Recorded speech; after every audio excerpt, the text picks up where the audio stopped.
On passe donc à Griezmann et on va voir Sébastien Tarago qui est avec nous toujours à Doha au Qatar. Sébastien, je vous avais vu, comme beaucoup de Français d'ailleurs, à l'issue de la victoire contre l'Angleterre, et vous aviez eu un jugement. Alors moi, je vais me permettre, je vous avais trouvé sévère, mais j'étais pas au stade et ça m'avait intéressé parce qu'il a vu des très bonnes notes dans différents quotidiens et c'est ce qui fait la beauté du foot. Est-ce que vous restez sur votre impression sur Antoine Griezmann? Est-ce que vous aviez trouvé que c'était un quart d'heure par mi-temps ou est-ce que vous avez revu vos impressions? Mais déjà, je n'ai pas dit qu'il avait raté son match. Moi, je lui ai donné la note de 6, ce qui est plutôt pas mal, ça va. Mais je trouve que ça manque de nuances. Moi, ça m'arrive de manquer de nuances aussi. Mais c'est-à-dire qu'Antoine Griezmann, on a décidé que c'était le meilleur joueur d'un coup de la Coupe du Monde côté français. Je pense que ça ne tient pas à l'analyse des rencontres. Et je vous invite à revoir son match. Il a été très bon pendant un quart d'heure. Et après, il a disparu jusqu'à la 60e. Mais j'en parlais, ça m'a rassuré quelque part parce que j'étais pas tout seul. J'en ai parlé avec Vincent Deluc par hasard tout à l'heure en allant à la conférence de presse, en revenant de la conférence de presse de Didier Deschamps et il était d'accord avec moi. Donc je suis pas totalement seul dans cette idée-là. Mais revoyez le match et dites-moi ce qu'il a fait entre la 15e et la 60e. Moi je pense, mais encore une fois, je ne détiens pas la vérité. Je pense que pour ce qui est des gens qui sont devant la télé, il y a le commentaire qui joue beaucoup et les ralentis qui jouent beaucoup. C'est-à-dire que quand on l'a vu 4 fois au ralenti faire un tacle au milieu de terrain, d'un coup on se dit oh là là c'est incroyable, quelle abnégation et quel match, etc. Mais non, ça suffit pas quand même. Je trouve ça un peu parcellaire comme analyse. Il est fantastique dans l'état d'esprit, il réalise une très bonne Coupe du Monde, vraiment je le pense en toute sincérité, mais face à l'Angleterre, il a disparu de la 15e à la 60e. Et l'équipe de France n'était pas bonne du coup, parce que justement il a un impact énorme sur cette équipe. C'est aujourd'hui lui quelque part le métronome de l'équipe, c'est lui qui décide si ça va ou si ça va pas. On continue de parler de Griezmann parce que vous voyez, il y a du débat, il y a des choses à dire autour d'Antoine Griezmann et c'est passionnant et c'est tant mieux d'ailleurs pour l'équipe de France parce que même quand il disparaît, comme l'a dit Seb, il reste impactant et voilà, moi j'imagine que c'est ce qui me plaît le plus, mais on a la lecture de Sébastien. Je vous pose la question, est-ce que ce Griezmann version 2022, c'est votre préféré en bleu ? Alors qu'il a fait de belles choses en 2016 ou 2018. Grisou président, bah carrément. Alors là, Camille Macali, c'est les nuances. Oui, c'est mon préféré pour Karim Benani. Oui, il est top pour Nabil Djellit. Je préférais celui de 2016 avant pour Ludovic Obraniak. Je le préfère comme ça pour Raymond Domenech. Ouais. Et oui, également, il prend parti, ça arrive de temps en temps. C'est Raphaël Sebaoun. Non, mais de temps en temps, ça arrive. Vous préfériez le Griezmann de 2016 ? Alors c'est vrai. Il était le leader, mais...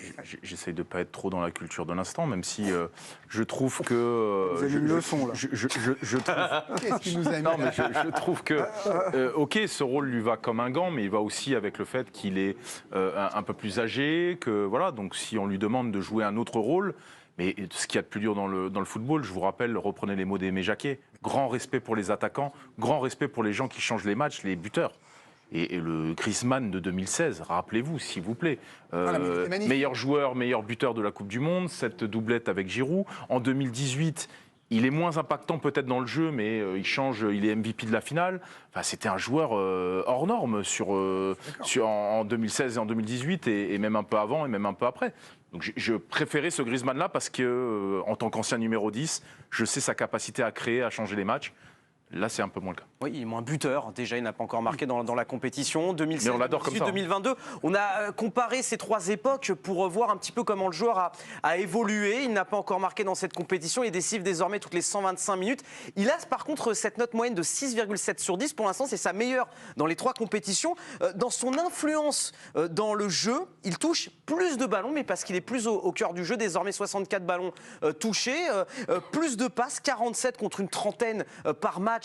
Depuis voilà, ses anciennes gloires 2018-2016 et il crée plus d'occasions du fait qu'il soit peut-être un petit peu plus reculé sur le terrain. On est à 3,4 occasions créées par match contre 1,5 par match en 2016 et 2018. Et puis enfin, sur le travail défensif, on a le temps, mon Raph, vous allez vous étouffer, là. Il est meilleur dans les duels. Il est à 56% de duels gagnés depuis le début du tournoi contre 44 en 2016 et 49 en 2018.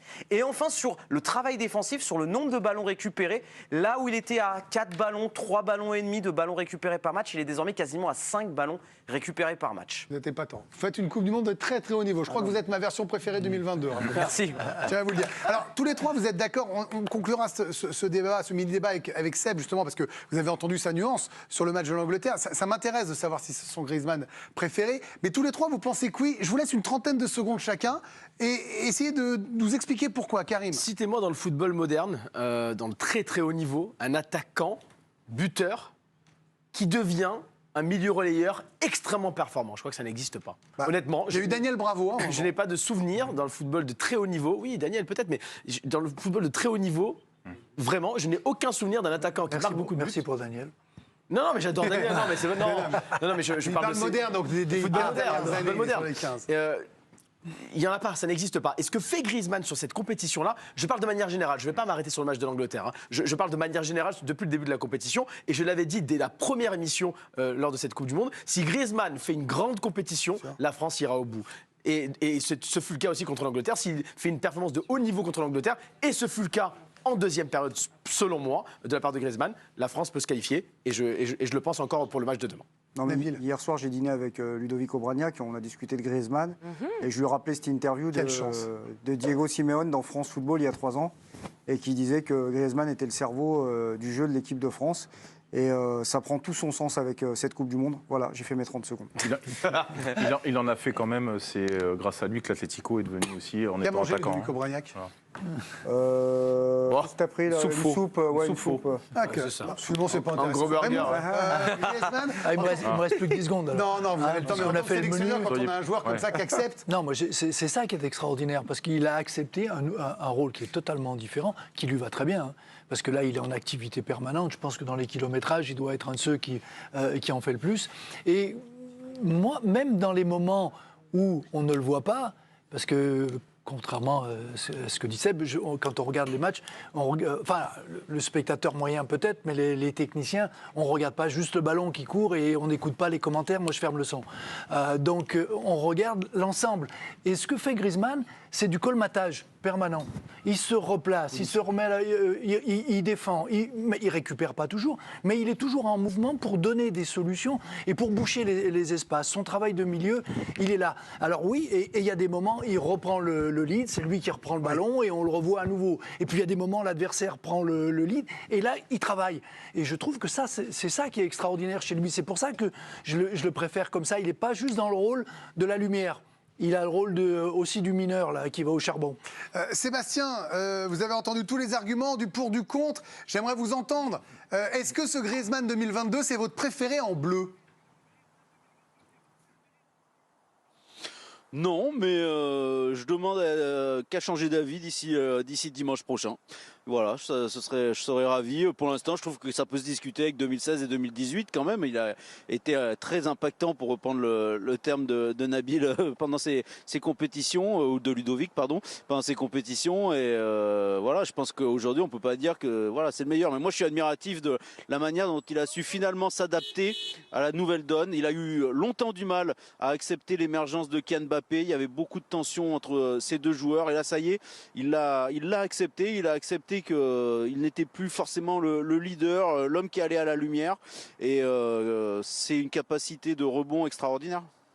Ça, on l'avait appris dans votre documentaire, l'équipe Enquête, ces tensions, Mbappé, Griezmann. Merci Sébastien, bonne soirée. Merci d'avoir été dans l'équipe de Greg. À plus tard dans l'équipe du soir. Camille. Et oui, et ce qui caractérise aussi Antoine Griezmann, c'est sa joie de vivre. Seb nous le disait, il est toujours très très joyeux et puis il est toujours là à s'amuser lors des entraînements. Regardez cette petite vidéo, il s'essaye même au rugby. L'ancien pensionnaire du Pays Basque, de vraies belles passes vrillées, mais évidemment on le préfère sur un terrain de foot, notre Grisou, même si le style piscine aussi lui va bien. Regardez cette petite vidéo.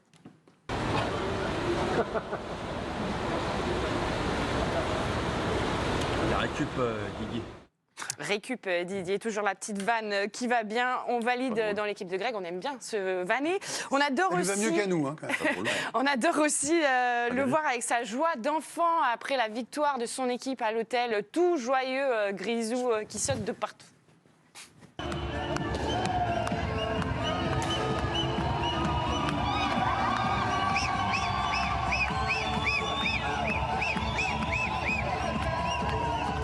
son état d'esprit irréprochable. Il est même récompensé avec ce nouveau record pour l'histoire des Bleus, meilleur passeur de l'histoire. Il a toujours le bon mot pour ses coéquipiers.